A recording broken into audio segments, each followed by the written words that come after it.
Então, falar um pouquinho da evolução da confiança, né?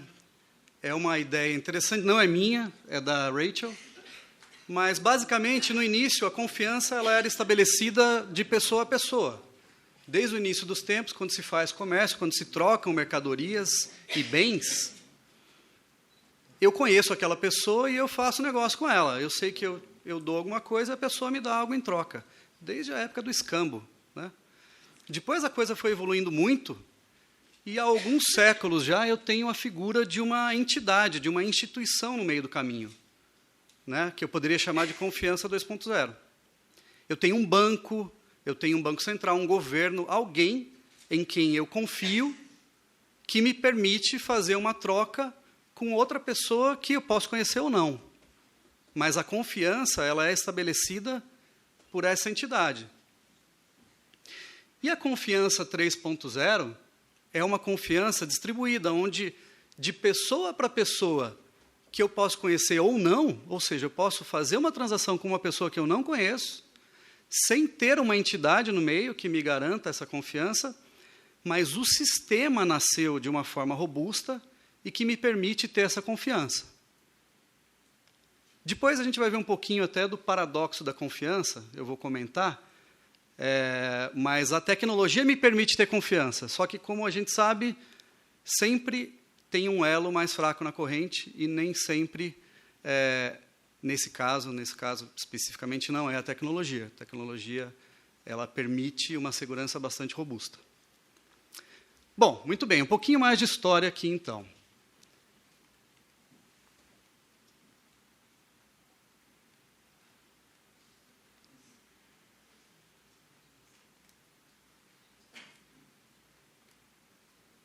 Vamos lá. A linha do tempo.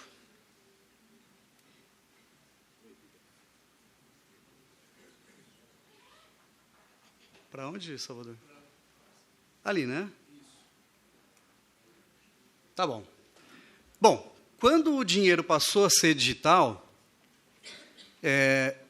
desde então o pessoal começou a pensar numa forma de como que eu posso controlar esse dinheiro digital, né?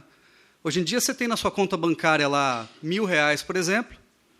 Se você manda R$100 para alguém, é importante que você passe a ter R$900, certo? É importante que você não tenha os mesmos R$1.000. Quem garante isso hoje? Um banco. Ele tira da sua conta corrente, depois ele faz uma conciliação com o Banco Central, e o sistema financeiro todo sabe que você passou a ter menos do que você tinha. Só que aquilo lá é um número num computador. Se eu tenho um arquivo e compartilho com alguém, eu estou mandando, na verdade, quando eu mandei essa apresentação para cá, eu mantive uma cópia no meu computador e tenho uma outra cópia aqui, né? Eu não posso fazer isso com dinheiro, eu não posso mandar uma cópia, né? E muita gente ficou tentando resolver esse problema. Como é que eu consigo fazer esse tipo de controle? E aí, o tempo foi andando, e o meu slide não está andando, mas em 2008, o que aconteceu em 2008? A gente teve uma crise das instituições, justamente aquelas que estavam no meio do caminho. E a gente teve a crise conhecida como crise do subprime, que mudou bastante o mercado financeiro nos Estados Unidos. E eu estou tentando. Ah lá. E, coincidência ou não, no mesmo ano, eu tive a figura do Satoshi Nakamoto, que ninguém sabe se é uma pessoa, se é um grupo, se é uma empresa.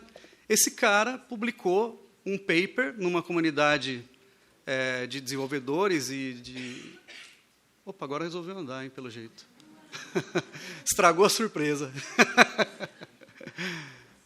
Mas o Satoshi Nakamoto, ele lançou o paper, e o nome desse paper é o seguinte: Bitcoin, a Peer-to-Peer Electronic Cash System. Ele lançou um sistema que tem uma ideia disruptiva e até um pouco anárquica. Por que anárquica? Porque ele tira da jogada uma entidade central, ele tira da jogada alguém que governe o negócio. O sistema se autogoverna. O sistema ele consegue trazer confiança por ele mesmo. Ele foi concebido para isso. E isso permitiu aí a criação do Bitcoin, em 2009. E em 2010, um caso interessante, não sei se todo mundo sabe, mas foi o primeiro caso famoso de uma compra com Bitcoin. Um desenvolvedor lá, ele comprou 2 pizzas e pagou 10 mil Bitcoins. Na época dava $36, hoje daria quase 100 milhões de dólares por 2 pizzas, tá bom ou não? Mas até hoje o pessoal comemora, né, o Bitcoin Pizza Day. Muito bem, em 2011, aí, tal, mais ou menos nessa época, começou uma fase um pouco negativa, né? Começaram a usar Bitcoin e outras criptomoedas também na Silk Road, que é, para quem não sabe, site de comércio de coisas ilegais, drogas e tudo mais. E também muita utilização na Dark Web. E aí eu faço um pouquinho daquela reflexão da confiança, né? O paradoxo da confiança. Quando a gente ouve falar de Bitcoin sendo feita para lavagem de dinheiro e outras coisas assim, quando as pessoas falam de Bitcoin ou de criptomoeda, elas tendem a desconfiar um pouco daquilo. Estava até brincando com o pessoal aqui, vindo para cá, eu falei com o cara do Uber, eu vou falar de blockchain, você conhece? Não. E de Bitcoin? Bitcoin eu conheço. Bitcoin é aquele negócio Avon, Herbalife, não é pirâmide e tal. Então, é muito interessante porque parece um paradoxo, né, de uma tecnologia que veio para trazer confiança, e essa tecnologia, ela, na verdade, tem aplicações dela que trazem um pouco de desconfiança das pessoas. Mas, como eu falei, é o elo mais fraco da corrente. Você pode usar qualquer coisa para o bem ou para o mal. Um carro, uma arma, uma tecnologia. Muito bem. Depois, de 2012 até 2014, mais ou menos, o pessoal começou a perceber que o que estava por trás do Bitcoin, que é o negócio que a gente conhece hoje por blockchain, mas que não está no artigo original de Satoshi Nakamoto, o pessoal começou a perceber que blockchain poderia ser utilizado para várias outras coisas, e não só para criptomoeda. E as empresas começaram a ter ideia, falaram, eu posso ganhar dinheiro com esse negócio. E, principalmente a partir de 2015, aqui no Brasil, pelo menos, os bancos acordaram para esse assunto. Tanto é que, em 2016, a FEBRABAN, Federação Brasileira de Bancos, criou esse grupo de trabalho a respeito desse assunto, e está lá até hoje, a gente vai falar um pouquinho mais dele aqui. Muito bem. No meu slide anterior, tem lá na linha do tempo, só para sequenciar, o Bitcoin, curiosidade aqui, né? Ele vai ser, o último Bitcoin vai ser emitido lá em 2140, quando a gente vai ter 21 milhões de Bitcoins circulando no mercado. Foi uma maneira aí que o Satoshi encontrou de regular a inflação da moeda para que ela não perdesse valor. Existem outras formas, mas eu não vou entrar em detalhe de mineração, de recompensa e tudo mais aqui, porque não dá tempo. Mas é só uma curiosidade em termos de linha do tempo. Tá? Na sequência, então, o que a gente tem? A gente tem a grande ideia. Blockchain é uma coisa, Bitcoin é outra. Tá? Essa é a coisa mais importante, porque muita gente confunde. O Bitcoin é uma das aplicações que eu posso ter com blockchain.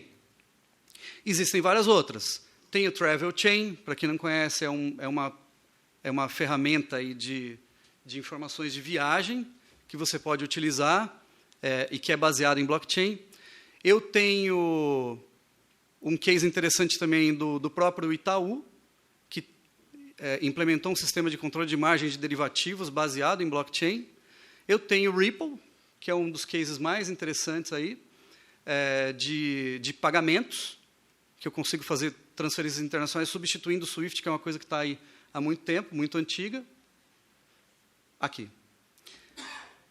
Eu tenho o governo de Dubai. Então, o governo de Dubai tem um programa chamado Smart Dubai. Eles querem, até 2021, terem vários tipos de contratos, registros de imóveis, de veículos, todos baseados em blockchain, que é uma ideia super interessante.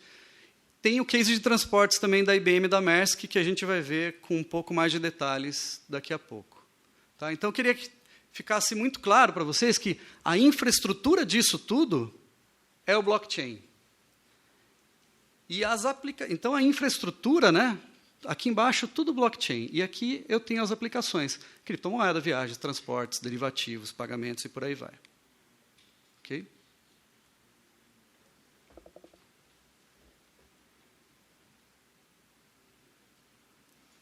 O que é blockchain, então? Existem várias definições. Tá? A Rosine que me perdoe, que ela entende bastante desse assunto, até mais do que eu, mas, basicamente, na minha visão, blockchain é um banco de dados distribuído por todos os nós da rede. Alguém não sabe o que é um nó da rede? Cada nó da rede é um computador ligado numa rede. Então, se eu tenho o meu computador ligado na internet, ele virou um nó da rede. Pode ser um computador, pode ser um smartphone, qualquer coisa que esteja ligado a uma rede. Tá? Então, esse banco de dados é separado em blocos, e cada bloco dele contém informações das transações. Pode ser um comprador, um vendedor, um valor, ou regras, ou outras coisas. Sendo cada bloco validado pela rede através de um mecanismo de consenso, ou seja, a própria rede ela chega a um acordo, e não precisa ser todo mundo. Tem um mecanismo que, se eu atingir aquele determinado consenso que foi previamente combinado, a rede toda está em consenso. Tá? E cada novo bloco é conectado ao bloco anterior, de forma que as informações lá fiquem permanentes e sejam verificáveis.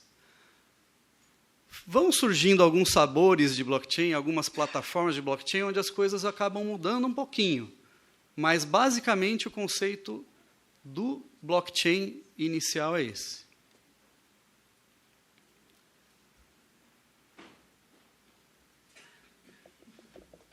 Por favor, Salvador. Salvador, vem me salvar. A gente tenta, né? Vai que a gente consegue. É sua vida, você vai.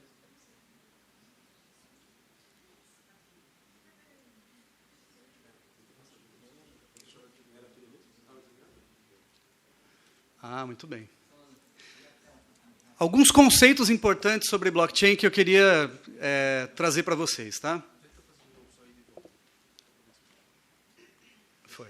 Agora está ótimo, obrigado. O conceito de livro-razão. Livro-razão é um livro contábil. Tá? É como se eu tivesse um livro onde eu vou registrando lá todas as transações que eu vou fazendo. Fulano comprou, fulano vendeu e tal. E a gente pode entender que cada página desse livro é um bloco. E conforme eu vou escrevendo novas páginas, eu vou encadeando um bloco na sequência do outro. Como eu tenho as sequências das páginas de um livro, eu tenho uma sequência de blocos de informação. A segurança é uma coisa super importante. O que me traz a segurança do blockchain? É a criptografia. Criptografia não dá para entrar em detalhes aqui, mas, na verdade, é uma regrinha, é uma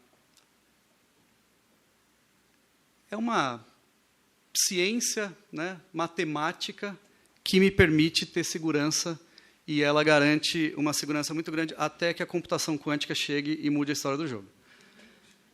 Depois eu tenho a questão do consenso. O que é o consenso? O consenso é o que eu falei.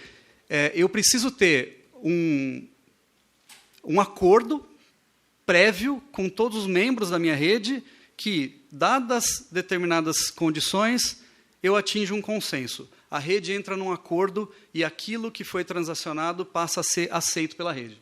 Tá? E tem um outro item importante também que está ali no canto, quando voltar, que é de smart contracts. E quando falo em contract, eu sei que os advogados gostam bastante. Mas um smart contract, na verdade, ele não é nem tão smart e nem tão contract. Ele é, na verdade, uma regrinha pré-definida, onde eu falo, olha, se acontecer A e B, o resultado esperado é C, sem que um ser humano precise intervir. Ou seja, o próprio sistema tem inteligência suficiente para entender quando uma situação acontece e qual que é a consequência dela. Depois eu vou tentar mostrar num caso real aqui. Bom, Enquanto isso, gente, só para a gente entender, esses conceitos aqui, de livro-razão, o que é DLT? DLT é Distributed Ledger Technology, ou seja, esse conceito de livro-razão, que em inglês é ledger, né, me permite aí ter um livro-razão distribuído, uma tecnologia de livro-razão distribuído, tá, que é o DLT. Esse conceito ele foi aplicado e o pessoal acabou criando algumas plataformas de blockchain. Tá? Tem várias, eu vou falar de algumas principais aqui, e rapidamente, só para separar um pouquinho também, tem blockchains públicos, como o do Bitcoin, do Ethereum e do Litecoin, que são criptomoedas, mas no caso do Ethereum também você pode fazer bastante coisas legais com smart contracts. E eu tenho blockchains privados ou permissionados, porque depende do caso aqui. Hyperledger, a gente vai ver case de Hyperledger daqui a pouquinho. R3 Corda também. E o Quorum, que é uma plataforma de blockchain criada pelo JP Morgan, que é um banco. Tem uma piadinha até interessante aí do JP Morgan, mas o CEO do JP Morgan falou, olha, Bitcoin é uma fraude. Daí o valor despencou. Daí o JP Morgan foi lá e comprou um monte. Depois eles lançaram uma plataforma de blockchain, dando credibilidade a todo esse ecossistema aí de criptomoedas e tudo mais, o valor subiu e eles ganharam uma grana com isso. Então, realmente tem algumas coisas interessantes para a gente pensar. Pode passar, por favor. Com essas plataformas aí, tem gente pensando, o que eu consigo fazer com isso? Pouca coisa, só isso, só.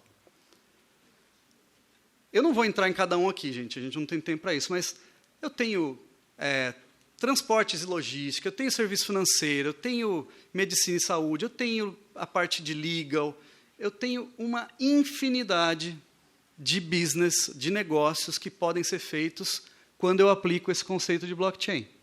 Tá? Pode passar, por favor. Só para citar 3 deles aqui, né? Um deles que eu vou focar, vai ter um vídeo para a gente falar disso, na parte de transporte da IBM e da Maersk. Uma coisa que eu acho super interessante também, governo e voto. Voto é um negócio muito polêmico, né? Ainda mais aqui no Brasil, urna eletrônica, segurança da urna eletrônica. Blockchain promete trazer segurança para voto. Quem implementar e garantir que o negócio é seguro mesmo, eu acho que vai ser uma coisa bacana. O case de Dubai aqui no governo, que eu já comentei, né?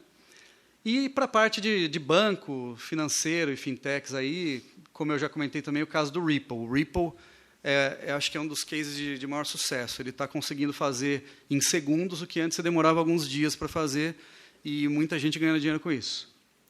Pode passar, por favor. Bom, está aí um navio gigantesco com milhares de containers, e cada um deles saiu de um lugar e vai ter que chegar até o destino dele. Imagina a quantidade de papéis que eu preciso para passar por alfândega, para ter todas as entidades. O que tem lá dentro? Tem produto perecível? Tem arma química? Tem produto perigoso? Tem um monte de bugiganga da China? Não sei. Tem tudo isso. Né? A documentação é bem pesada. E usando blockchain, a IBM e a Maersk conseguiram fazer um case bem legal. Esse case, a IBM e a Maersk fizeram em 2014. Começaram em 2014. Esse ano, agora em 2018, eles estão criando uma joint venture, que vai ter 51% da Maersk e 49% da IBM. E parece que eles estão certos, né? Porque, de acordo com o WTO, o World Trade Organization, você reduzir barreiras e melhorar a logística pode aumentar 5% no PIB mundial e aumentar o volume de negócios em 15%. Bilhões de dólares.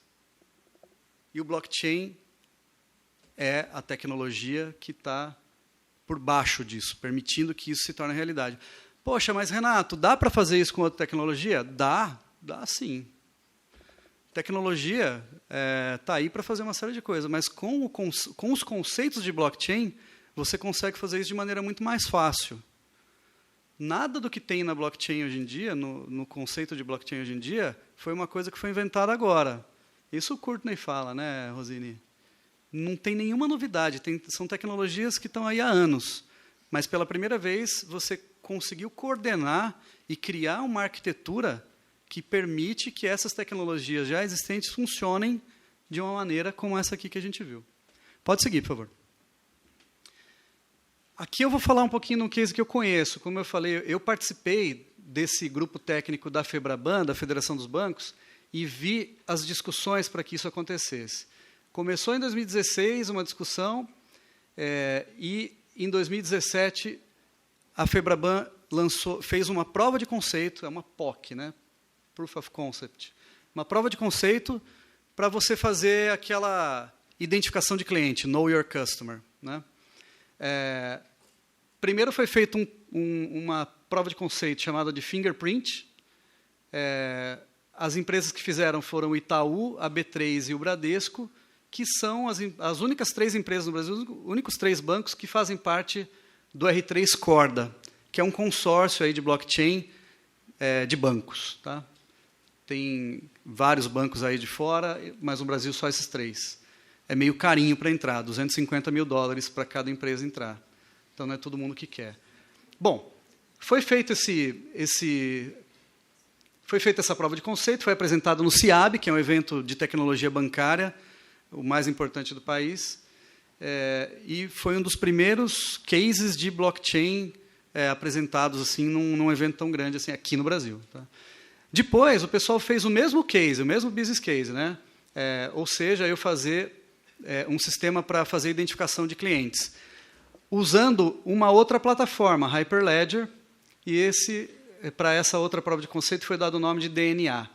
Foi feito por membros da FEBRABAN, 15 instituições financeiras, e foi feito em parceria com a IBM. A IBM, naquele case que a gente viu agora com a Maersk, eles usam o Hyperledger, e aqui com a FEBRABAN também estão usando o Hyperledger.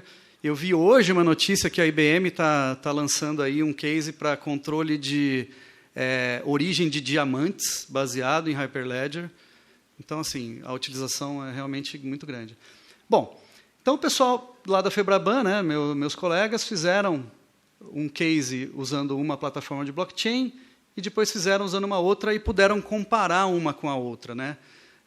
Os bancos estão experimentando isso ainda e tentando definir qual que é a plataforma que pode ser utilizada no futuro. E agora, eles estão trabalhando em 2 pilotos. Aí já não é mais prova de conceito, aí é piloto. Piloto é o quê? Eu vou implantar em produção. Tem o piloto de onboarding digital, né, para fazer a entrada dos clientes, e tem um piloto eles estão chamando de alias P2P, que na verdade é uma base segura de usuários. Ou seja, eu vou ter uma whitelist. Os bancos vão compartilhar entre si clientes que são confiáveis. Eu consigo reduzir muito fraude e uma série de controles que eu tenho que ter, porque o banco está sempre preocupado com fraude. Né? Aqui a grande questão né, qual que é a plataforma que vai ser utilizada? Eles estão discutindo.